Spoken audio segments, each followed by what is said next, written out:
Superstar isn't a word that is necessarily used lightly. Superstars don't come and go every day. Dr. Sophia Yin, who recently passed away all too early, was just that, a superstar.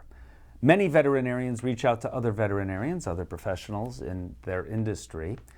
Dr. Sophia Yin did that, but she also reached out to veterinary technicians, to dog trainers, dog groomers, and also all of you, the general public, in a way few veterinarians do. If I have a puppy that's chewing on the wrong thing, well, first of all, I should set the environment up better. But if he's chewing on the wrong thing, I'll just go, or because they'll look at me when I do that, and then I put an appropriate toy in their mouth. So there's no yelling involved, it's just here's the right thing to do. Among her many books, and this is now considered a Bible, Low Stress Handling, Restraint, and Behavior Modification in Dogs and Cats. Here's what this is about. Veterinarians and other professionals no longer had to hold down or restrain in a forceful way animals at veterinary practices. If you haven't, check out that book. But in addition to that, yes, among her other books, Perfect Puppy in 7 Days. Can a puppy be perfect? Well, I spoke to Dr. Yin a couple of times about this book in video interviews that we did. We did many of those over the years. And I asked her about those jumping bean dogs. They're pretty good at knocking down people, especially older people or little kids, and they can actually cause damage to your arms.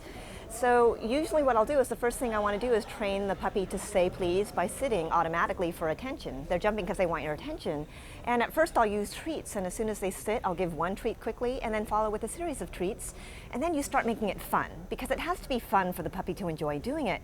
So you start adding some movement. You'll back up and he runs over to you, and then you wait until he sits and you hurry up and give him a treat. And now this is the way for him to get your attention and to play with you. No matter how excited he gets, he knows that he can run after you and play with you, but he has to sit then once you stop.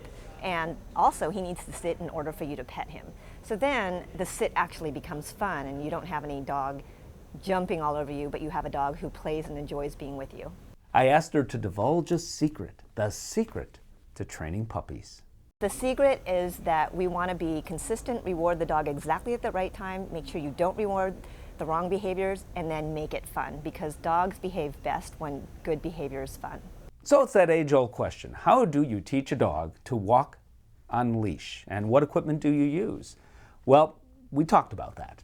The first thing that's interesting to know, well, that we all want to know, is that dogs behave in ways because those certain behaviors have been rewarded. So dogs want to pull because rewarding's been pulled. When they pull, people walk faster. And maybe they have a leash and a choke chain and they give the dog a yank, and then they walk faster.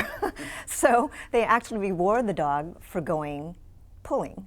And one of the main things that people need to do is, if the dog gets ahead at all, they should just stop. They should have the leash loose, and if the dog gets ahead at all, they should stop.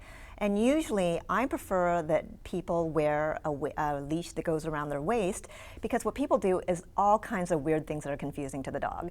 We have arms and they're not useful. We like fling them all over the place, and it's really confusing for the dog, and we'll often stop, and we think we stopped, and then we go like that. And to the dog, that means, oh, we're still walking. So the dog learns, oh, when I pull, we still go where I want. So what I generally recommend is a leash that goes around your waist, so that you're not giving weird cues with your hand. And I also usually recommend a flat collar, or a harness, or one of the like a gentle leader head collar, because those make it more clear to the animal that stopping just means you stopped. So what is a legacy? A legacy is when you make a difference, you matter forever. I think Dr. Sophia Yin will matter forever. And if from here on out, we all treat our dogs and cats with a little more respect, a little more patience, a little more understanding for what benefits them, all based on science, then forever and ever, Dr. Sophia Yin will be remembered.